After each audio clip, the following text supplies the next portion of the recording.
হযরত মুসা আলাইহিস সালামের যুগে ছোট ছোট ছেলেরা জাদুঘর ছিল।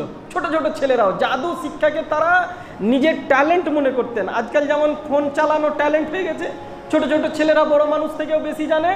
এই রকম জাদু শিক্ষা, জাদু করাটা সেই যুগে ট্যালেন্ট মনে করা হতো। এত প্রবল ছিল হযরত মুসা আলাইহিস সালামের যুগে। আপনারা সেই ঘটনা জানেন, হযরত মুসা আলাইহিস সালামকে একটা মাঠে একত্রিত করলে কে? ফেরাউন।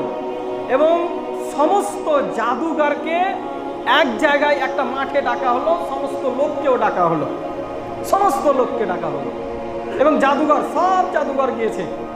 এমনকি ইসরায়েলি যে রওয়ায়াত, বনি ইসরাইল যে রেওয়ায়াত করেছে, তাদের রেওয়ায়াতে পাওয়া যায় মিনাল হিন্দ, এই হিন্দুস্তান থেকেও গিয়েছে।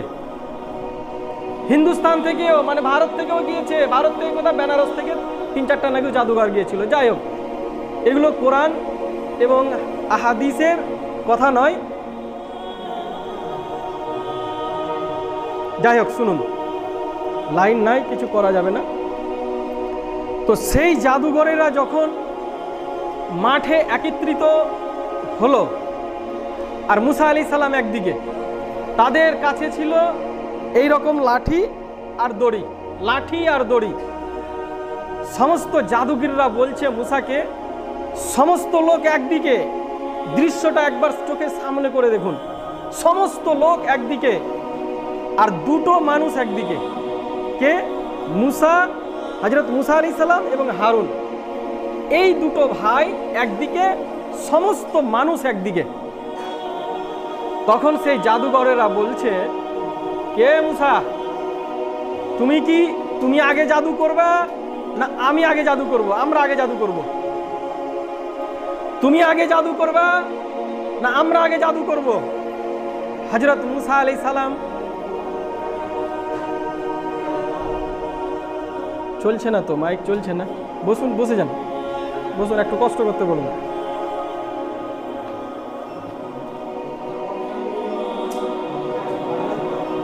আচ্ছা চুপ করুন, এখন বক্স বাজবে না, চুপ করুন, খুতবা চলছে।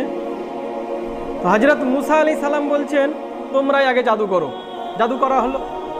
তাদের লাঠি এবং দড়ি, জাদুবিদ্যা দেখুন, তাদের লাঠি এবং দড়ি, হাজার হাজার লাঠি, হাজার হাজার দড়ি নিয়ে এসেছিল জাদুঘরেরা।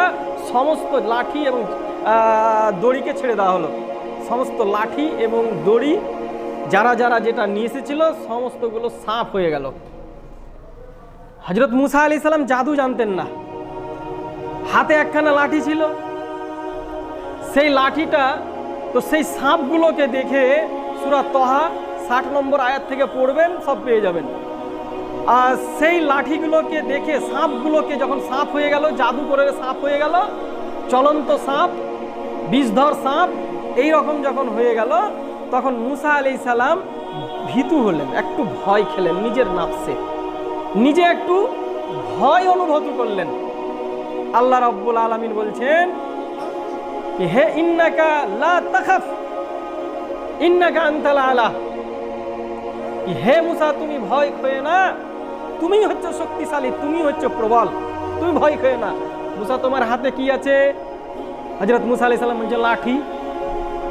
শুধু জিজ্ঞেস করছেন কি আছে? লাঠি। হযরত মুসা আলাইহিস সালাম উত্তরটা বেশি দিলেন, আমার হাতে লাঠি, কিন্তু লাঠি দিয়ে আমি ছাগল চড়াই, লাঠি দিয়ে গাছের ডালকে নিচা করি, নিচা করার পরে ছাগলেরা ভেড়ারা সেই পাতগুলো খায়, আমি ছেড়ে দিই, লাঠি দিয়ে আমার অনেক কাজ করি। আল্লাহ বলছেন লাঠিটাকে ফেলে দাও। ওই সাপ রয়েছে, সাপের মাঝে লাঠিটাকে ফেলে দাও। আল্লাহ বলছে এ তো সাধারণ লাঠি, যে ভয় করার ব্যাপার নাই, তুমি ফেলে দাও। হযরত মুসা আলাইহিস সালাম লাঠিটাকে ফেলে দিলেন।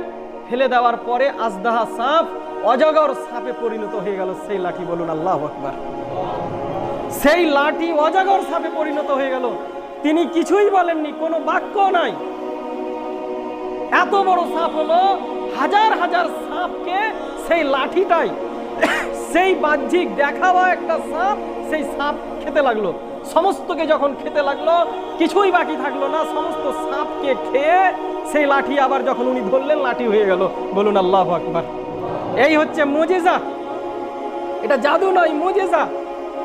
তখন যখন খেয়ে নিল তখন জাদুঘরেরা কি করলো? এবার তো জাদুঘরের মুখ পুড়ে গেছে, তখন জাদুঘরের মুখ পড়েনি। জাদুঘরেরা কি করলো দেখুন, আল্লাহ রাব্বুল আলামিন বলছেন ফাউলকিয়াস সাহারাতু সুজদান ক্বালু আমান্না বিরাব্বি হারুন ওয়া মূসা।